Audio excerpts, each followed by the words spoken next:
ایک زمانے کی بات ہے کہ ایک چھوٹے سے گاؤں میں حامد نام کا ایک کسان رہتا تھا۔ اس کی زندگی غربت کے بوجھ تلے دبی ہوئی تھی، مگر اس کے باوجود وہ محنت سے پیچھے نہ ہٹتا۔ صبح سویرے الفاٹے کر کھیتوں میں ہل چلاتا، بیج بوتا اور شام تک کام کر کے تھکا ہارا گھر آتا، مگر اس کے پاس اتنی آمدنی نہ ہوتی کہ اپنے گھر کا خرچ آرام سے پورا کر سکے۔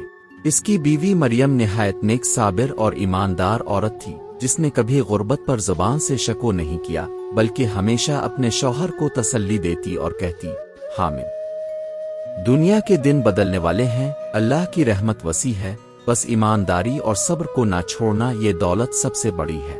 گاؤں کی عورتیں اکثر اسے تانے دیتی کہ تو اپنی جوانی ایک غریب کسان کے ساتھ برباد کر رہی ہے، نہ اچھے کپڑے ہیں، نہ زیور، نہ کوئی آسائش، لیکن مریم مسکرا کر کہتی، میرے لیے سب سے بڑی زینت ایمانداری اور اپنے شوہر کا ساتھ ہے، باقی چیزیں وقتی ہیں۔ حامد کو بیوی کی یہ باتیں دل کو سکون دیتی، مگر غربت کا بوجھ اسے اکثر پریشان کر دیتا۔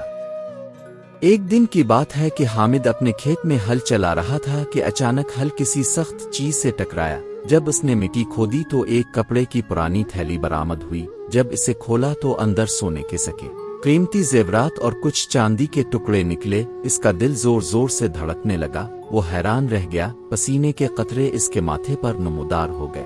دل نے کہا کہ یہ تو اللہ کی طرف سے بھیجی ہوئی مدد ہے، اب وہ ساری غربت ختم ہو جائے گی۔ وہ تھیلی الفاٹے کر تیزی سے گھر پہنچا اور بیوی کے سامنے رکھ دی۔ مریم نے حیرت سے پوچھا، یہ کہاں سے آیا؟ حامد نے کہا، کھیت میں سے ملا ہے، دیکھو اللہ نے کیسے دولت عطا کی ہے۔ مریم نے سکوں کو دیکھا، پھر شوہر کے چہرے کی طرف دیکھا اور گہری سانس لے کر کہا، حامد، یہ دولت اگر کسی کی امانت ہے تو اسے رکھنا خیانت ہوگی۔ یاد رکھو، دنیا کا رزق تو چند دن ساتھ دے گا، مگر اگر اللہ ناراض ہوا تو قیامت کے دن جواب کون دے گا؟ حامد کچھ دیر خاموش رہا۔ اس نے کہا، لیکن مریم، سوچو تو صحیح، برسوں سے ہم غربت میں جی رہے ہیں، کبھی اچھا کپڑا نہیں پہنا، کبھی پیٹ بھر کر کھانا نہیں کھایا۔ یہ دولت اگر ہم رکھ لیں تو ہمارا سب دکھ دور ہو سکتا ہے۔ مریم نے شوہر کا ہاتھ تھام کر نرمی سے کہا، دیکھو حامد، دنیا کے دکھ سہنا آسان ہے، لیکن آخرت کا عذاب برداشت نہیں کیا جا سکتا۔ اللہ کی رضا سب سے بڑی دولت ہے، اگر یہ امانت ہے تو واپس لوٹا دو، اللہ ہمیں اس کا صلہ ضرور دے گا۔ بیوی کی بات نے حامد کے دل کو جھنجھوڑ دیا۔ اس نے پسینہ پونچھتے ہوئے کہا، مریم، تم سچی کہتی ہو، میں لالچ میں آ گیا تھا، مگر تم نے مجھے سیدھی راہ دکھائی، اب جو بھی ہوگا وہ اللہ پر چھوڑتے ہیں۔ دوسرے دن حامد گاؤں کے چوک میں گیا اور اعلان کیا کہ جس کا مال کھو گیا ہے وہ آ کر نشانی بتا کر لے جائے۔ کئی دن گزر گئے مگر کوئی نہ آیا۔ گاؤں کے لوگ حیران تھے کہ اتنی بڑی دولت ملنے کے باوجود اس نے اسے اپنے پاس نہ رکھا۔ کچھ لوگوں نے کہا، یہ تو بے وقوف ہے، آج کل کون اتنی ایمانداری دکھاتا ہے؟ لیکن حامد پرواہ نہ کرتا، وہ بیوی کی نصیحت یاد کر کے دل مطمئن رکھتا۔ چند دن بعد ایک بڑا قافلہ گاؤں سے گزرا۔ اس قافلے کا ایک تاجر بوڑھا شخص اپنے نوکروں کے ساتھ آیا۔ جب اس نے حامد کا اعلان سنا تو فوراً اس کے پاس آیا اور کہا، بیٹا، میرا قیمتی سامان راستے میں گم ہو گیا تھا، اگر تمہارے پاس ہے تو نشانی بتاؤں؟ حامد نے کہا، جی ہاں بتائیے۔ بزرگ نے نشانی بتائی کہ تھیلی پر نیلا دھاگا بندھا تھا اور اندر سونے کے 100 سکے اور کچھ زیورات تھے۔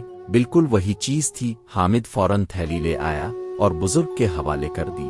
تاجر کی آنکھوں سے آنسو بہنے لگے۔ اس نے کہا، بیٹا، تم نے آج کی دنیا میں وہ کام کیا ہے جو شاید کوئی نہ کرتا۔ یہ دولت تمہارے پاس رہتی تو کوئی پوچھنے والا نہ تھا، لیکن تم نے اللہ کے خوف سے لوٹا دی۔ میں تمہاری ایمانداری کا صلہ دوں گا۔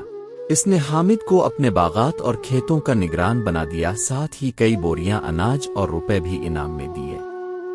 اب حامد اور مریم کی زندگی بدلنے لگی، گھر میں خوشحالی آ گئی، کھیتوں میں فصلیں لہلہانے لگیں، لوگ دور دور سے آ کر اس جوڑے کی ایمانداری کے قصے سننے لگے۔ مریم ہمیشہ کہتی، یہ سب اس لیے ہے کہ ہم نے حلال کو حرام پر ترجیح دی۔ گاؤں کی عورتیں جو پہلے تانے دیتی تھیں اب رشک سے کہتی، واقعی نیک بیوی شوہر کی تقدیر بدل دیتی ہے۔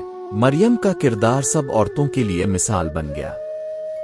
یہ قصہ ہر سننے والے کے دل میں یہ سبق چھوڑ گیا کہ ایماندار عورت نہ صرف اپنے گھر کو سنوارتی ہے بلکہ آنے والی نسلوں کے لیے بھی روشنی کا چراغ جلاتی ہے۔ دنیا کی دولت ختم ہو سکتی ہے مگر ایمانداری اور نیکی کی خوشبو ہمیشہ باقی رہتی ہے، اور جو بیوی اپنے شوہر کو صبر، ایمان اور حلال کی طرف لے جائے وہ دراصل اللہ کی سب سے بڑی نعمت ہے۔